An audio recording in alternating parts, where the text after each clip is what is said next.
Hello, happy Wednesday. Welcome to Notts Today. I'm Mark Dennison, bringing you all the news, views and natter from across our fine county. Here's what's coming up in the show today. Firstly, the last remaining displaced residents in Worksop have returned home a month on after a house explosion which led to more than 50 people being evacuated from their homes. There is lots now being provided for individuals from food all the way through to potential support, but hopefully we're moving forward now.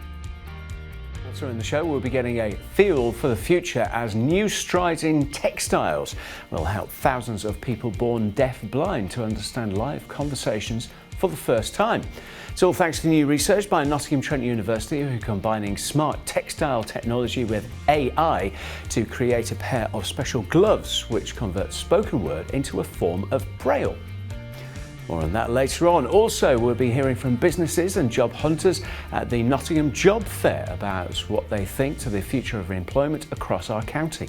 So many good new ideas, because I am at a point in my life where I'm not sure if I should be working, but this has given me an opportunity to see that I could still work. We'll also have a full sport roundup for you as well, with eyes on Nottingham Forest striker Taiwo Awoniyi, who's been put in an induced coma after he underwent urgent surgery on Monday night.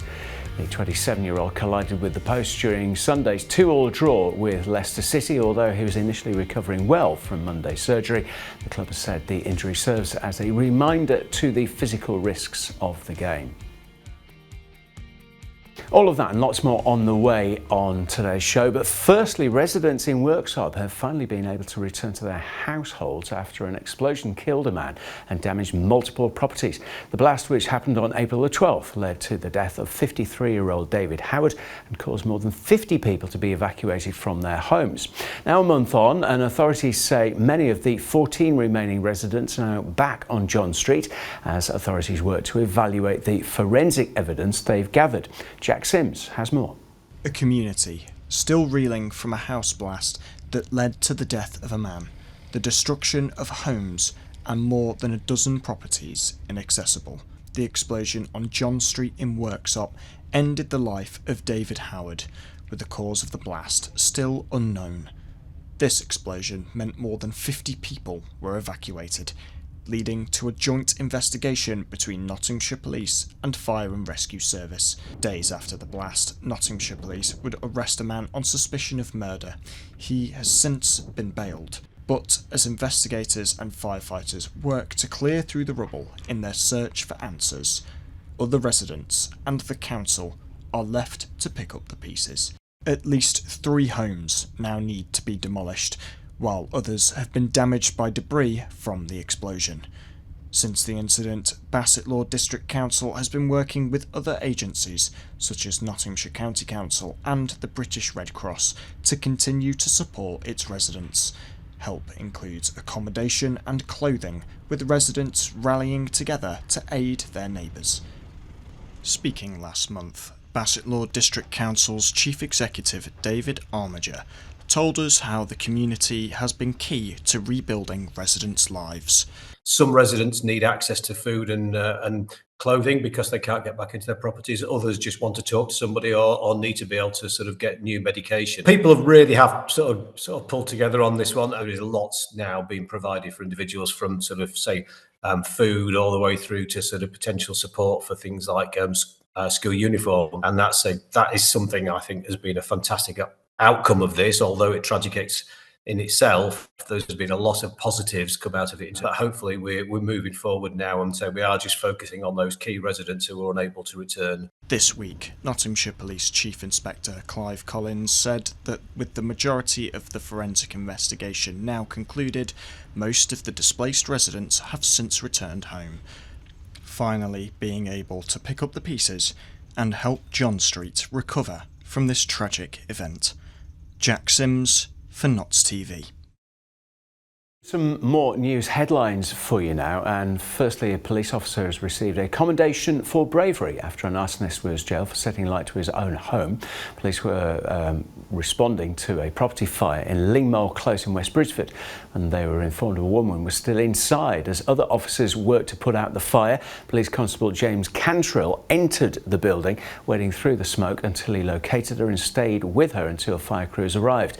An investigation has found that the home's owner, 54-year-old Clive Hawker, lit a wheelie bin in the front of the property to spread the fire more quickly and prevent anyone from leaving. This week at Nottingham Crown Court, he pled guilty to arson with intent to endanger life and arson with recklessness as to whether life was endangered. He was sentenced to 8 years and 1 month in jail with 3 years on an extended licence.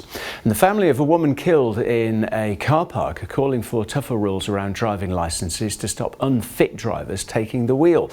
Rosemary McAndrew died after being hit by a car driven by 89-year-old Noel Maguire at Waitrose in Newark in July last year. An inquest last month heard Maguire, who died in March, admitted to confusing his accelerator for his brakes. Current legislation for drivers over 70 is that they must self-certify their ability but do not require eye tests or examinations. This has prompted Assistant Coroner Beth Brown and McAndrew's children to call for changes to the laws, who believe that better assessments are needed. The Department of Transport has said it will consider the coroner's report when it arrives. Now, thousands of people who are born deaf-blind will understand live conversations for the first time thanks to new research into smart textiles being developed by Nottingham Trent University. The world-first study will eventually allow spoken word to be translated into a form of braille and communicated through e-textile gloves to the fingers of people who can't hear or lip read with the help of AI. Here to tell us all about it is Dr. Theo Hughes-Riley, Assistant Professor in Electronic Textiles at Nottingham Trent University. Good to see you. Thanks for coming in. Thank you for having me. You've brought one of the gloves with you. Do you want to just talk us through how this actually works? Yeah, so this is our current version of the glove. We've gone through lots of different versions, but essentially we've embedded small vibrating motors inside of a yarn-like structure that looks a bit like a shoelace, and then we've incorporated that within a textile glove that's comfortable for somebody to wear, you know, out and about long term. And then we've got a small module on the back, and this contains the power, but it's also how you would communicate with the glove. So okay, how long has it taken from conception, so the original idea, to coming up with this prototype? So this is core to one of our PhD students' research projects, Melindu. And he's been working on this for about 2.5 years now, so it's taken quite a while. That's a lot of work, isn't it? I think sometimes people don't necessarily fully appreciate how much work goes into the planning and creation of something like this. Would you agree? I would, yes. Like, as I say, this is just one prototype, and this is probably the 4th or 5th, with user trials, feedback, understanding user needs to get it to this sort of level. It's amazing. This is obviously going to make a huge amount of difference to a lot of people, because a lot of people are affected by this, aren't they? They are, yes. So the eventual goal would be for the device to be able to translate real-time conversations. So people with deaf blindness who their primary interaction with the world is through touch, so they can't see or hear, it would really enable them to better communicate with the world around them. What was the thinking originally with coming up with this idea? Because it could be a real game changer. So what was the theory before the practice? So we were keen to embed haptics into textiles. We embed lots of different things into textiles, and that's something that we didn't previously have. And it was Melindu's idea to use it for this application. So he realised how important it would be to that community. And we're also looking at both deaf and blind communities to see if there are useful applications there. Right. Okay. And what are the next stages then? So this is an example of the technology. So what happens from here on? That's a really good question. As we've proven it works, there are so many places that we could expand this to. One thing would be to reduce the size of the supporting hardware a little bit. However, this would still be comfortable because it's just on your wrist, so it's like a watch, essentially. Yeah. We do think there are a number of other applications for the technology, and we will be looking at applying it to different things that aren't a glove. Right. But that's to come in the future. Okay. So I'm just wondering about when and if this might go on the market. What's the process for that? So this is obviously part of Melindu's work at the universities. I just wonder whether there might be a manufacturer that comes along and says, I tell you what, we will take this on and we'll actually make some of these.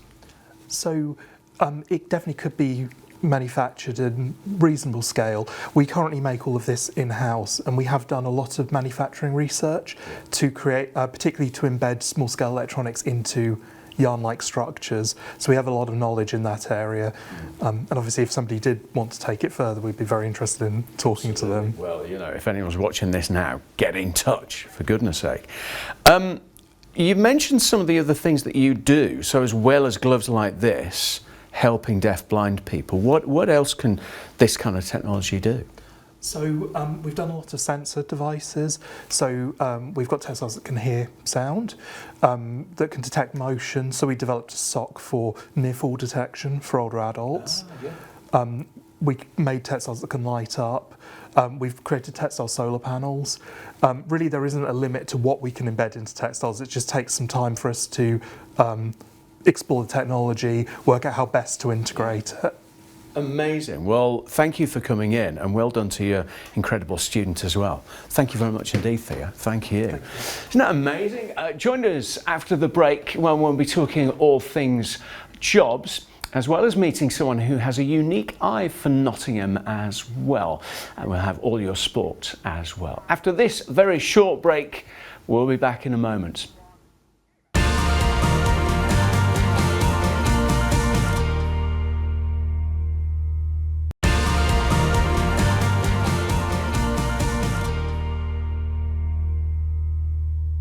Welcome back to Knots Today with me, Mark Dennison. Lots more coming up for you in just a wee while, but first some more news headlines. And Nottingham City Council has elected its first ever female African Lord Mayor, as well as a new Sheriff of Nottingham.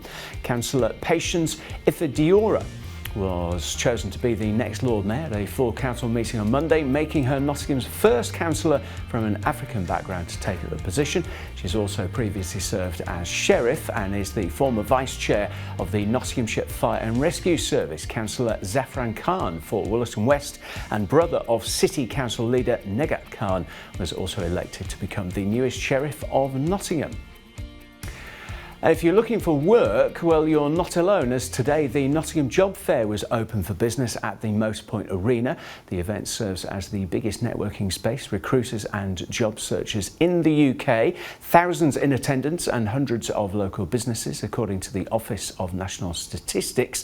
Nottinghamshire's rate of unemployment rose by 1.9% in the last year, meaning that more than 13,000 are claiming benefits. So we spoke to businesses and people going to the fair about some of the challenges they faced and if job fairs can still thrive in a world of online applications.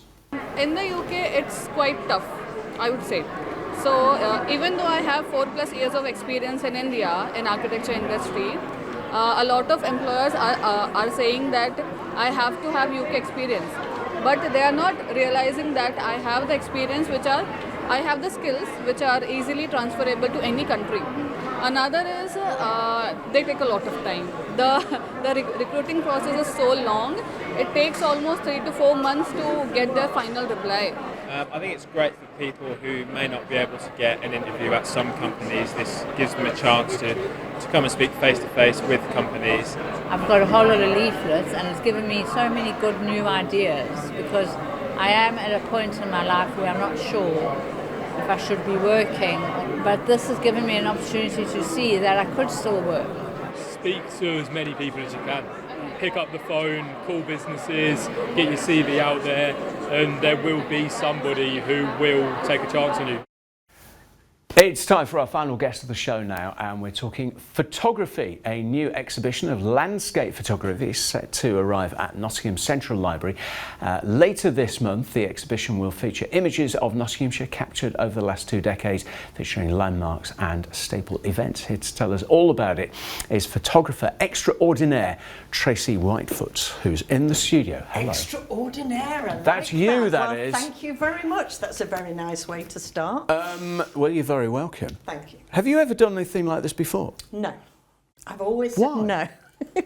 Because you know me behind the camera. This is not the kind of thing that is... But the exhibition and in terms of the putting your exhibition. show, putting your work out there in one show, have you done that? I have, but it was a long time ago. The last time I had an exhibition like this was 2013, so this is a big deal for me. Okay. And I've actually spent probably 2 or 3 years looking for the right space. And I'm coming up to 20 years in business next year, and as with most things I do, it was either go big or go home, really. So I was looking for a space that, you know, I could really do something quite meaty with, and this obviously felt like a good fit. Yeah, absolutely. It's all about the stories behind the pictures. We're going to be showing one of yours as the picture of the day a bit later on. This is Goose Fair. Yes. And this is, I mean, the story behind the photo is great because the amount of work that goes into it.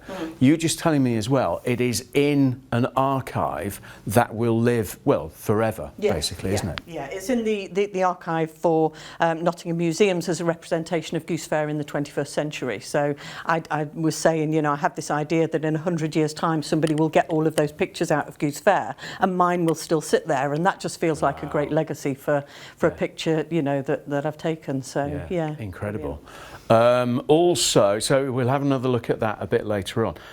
Woollerton Hall. Now, Woollerton Hall is very photogenic in itself, isn't it? Yeah. And in the exhibition, one of the walls features 3 of my absolute favourite places in Nottinghamshire, and obviously Woollerton is one of them.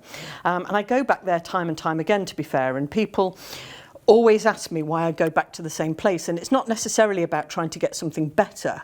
When you're a landscape photographer and you go out early in the morning, it's about that feeling of sort of being out there at the start of the day, and just somewhere like Woollerton, it's just, you know, you go in the day and it's full of people, and you go in the morning and there's just this gorgeous light everywhere, and you've kind of got it pretty much to yourself, and it's just that feeling that sets you up for the day, and that's why it's one of my favourites. Yeah. So I think one of the really interesting things is how much work and thought and preparation goes into your art, and it is an art as well, isn't it? Absolutely, yeah. It's people always say to me, how do you always share really good pictures? And I always say, to be fair, it's because I never tell people when it goes badly. And any landscape photographer will tell you can go out 20 times before you get the kind of picture you'd want to share in an exhibition like this. But I mean, with 20 years worth of work, I chose 65 for this, and it was really hard. I bet it was. Yeah, because it's probably 1% of the pictures that I've taken of Nottinghamshire over the years. So how do you do that? And in the end, actually, you started by saying it's about the stories behind the images, and I chose the ones where I think they meant the most to me, but also I think where the stories, you know, sort of were more interesting and resonated, and that I could actually think that there was a story to go with them that actually stuck with me, because my very first landscape picture that I took in 2006, my first, you know, sunrise is in there, and the story behind that is still as relevant to me now as one that I took, you know, a few months ago. So one more actually, because I think this is colic, isn't it? Yes. So, and again, this is just good. Is this intended? Do you know, did you have this image in your mind thinking, I want to get something like this? Or does an image like this happen and then you look at it afterwards and think, thank goodness for that? Somewhere like Colic, I could go to Colic every day. During the autumn and winter, I do most days. I go out in the morning. It's usually my morning walk. And when you get to know somewhere, you kind of get to know where the light is going to be best. But it happens very rarely. And the reason I shared that picture actually is that is so rare for it to be like that. It's like I know where the light should be, but to get a morning like that is just, and it just, so yes, there is an element of kind of pre-planning, but sometimes it kind of just takes you by surprise. And that particular path is always on the walk back to the car. So you've kind of already sort of done your morning, and you come back and then get something like that. It's the icing on the cake. Yeah, it really is. Yeah. So look, we need to say when this is happening. So starting the 24th of May, that's a very good date. You've planned it for my birthday. Thank you. Thank you. Nottingham Central Libraries. It's on for ages, and I know you're going to be doing some talks. And just very quickly, how big are some of these pictures going to be? Because they're going to be huge. So Goose Fair is 3.6 metres wide. So it's massive. Wow. It literally fills one of the walls, and on the opposite wall there's an image called Narnia, which is my personal favourite landscape shot. Okay. And that's on the opposite wall. That's also 3.6 metres. But the Goose Fair shot, what I'm really looking forward to about seeing it that big is you see it all the time and there's lots of detail in it, but I can't wait to see the little, you know, the bits that you don't see, and even on the big screen you don't. So I'm hoping when it's on the wall, then you'll see everything. Tracy, it's always a pleasure. Thank you for coming in. No problem. Go and see her and the pictures. Time for your sport now, and we'll start with Nottingham Forest, particularly striker Taiwo Wanyi, who's been put in a planned induced coma after undergoing urgent surgery due to a serious abdominal injury. The club announced the 27-year-old Nigerian international needed surgery on Monday night following an abdominal injury he sustained during Sunday's 2-2 draw with Leicester City. He collided with the post in the second half of that game and initially carried on after receiving treatment on the pitch. But after the game, he was given urgent medical treatment, although he initially recovered well. After the procedure, a club statement has said the injury should serve as a reminder to the physical risks of the game. Staying with Forest, Morgan Gibbs-White has been fined and banned for driving after repeatedly speeding on the A52. The 25-year-old midfielder of East Bridgeford and Nottinghamshire pleaded guilty at Nottingham Magistrates Court on Monday to exceeding the speed limit 6 times on the A52 between December last year and February this year. This has been banned from driving for 6 months and also fined £666 for each offence. Quick word on rugby. Nottingham Rugby Club's announced that Jack Dickinson will be staying for another season. The 26-year-old made his debut for the club back in 2022 and since then has appeared in the green and white 67 times with 18 tries to his name. The hooker says the Archers are his boyhood club, so the decision to stay was never in doubt. As for Nottingham's head coach Craig Hammond, he says Dickinson adds much quality and versatility to the side. And you can catch the latest episode of Team Talk at 8 o'clock here on Notts TV on demand or on our YouTube channel. Joining the panel regulars, Mark and Charlie, is former Forest trainee and Premier League manager with Burnley and Everton, Sean Dyche, and a big Notts fan, actor and screenwriter, 3 times BAFTA nominee, Billy Ivory. The panel shared their views on whether the Forest owner was right to go onto the pitch after Forest's 2-2 draw against Leicester City. Have a look. What the need to go on the pitch was my only question. You can be an emotional owner, you can be a dead calm manager, a dead calm owner, an emotional manager, all them mixtures. But at the end of the day, what was the need to go on the pitch? Whatever you're feeling at that moment, I personally would feel that's better dealt with in private. Whether you're questioning the medical team, with the decision making, or the manager. I don't really understand because it just sets a different tone. And I agree with Charlie, it's such a magnificent season. It just leaves that odd, it leaves an odd question that people will question. That's the name of the game in the Premier. It's a great show. Look out for it tonight at 8 o'clock. Time now for the aforementioned picture of the day from Tracy White for another sneak peek of what you can expect in her exhibition starting the 24th at the Central Library. Don't forget you can send us your photos as well, just tagging us Notts_TV on Instagram. Weather-wise, pleasant for the rest of the week. It's been all right today. Highs of 19, similar for tomorrow. Highs of 19 degrees and lows of 7. Bit warmer still on Friday, highs of 21 Celsius and lows of 8 into the weekend. Sun shining through the weekend as well. Pollen levels are relatively low. Right, that'll just about do it from Tracy and myself. Thank you for watching. Emma's here at 5:30 tomorrow. Goodbye.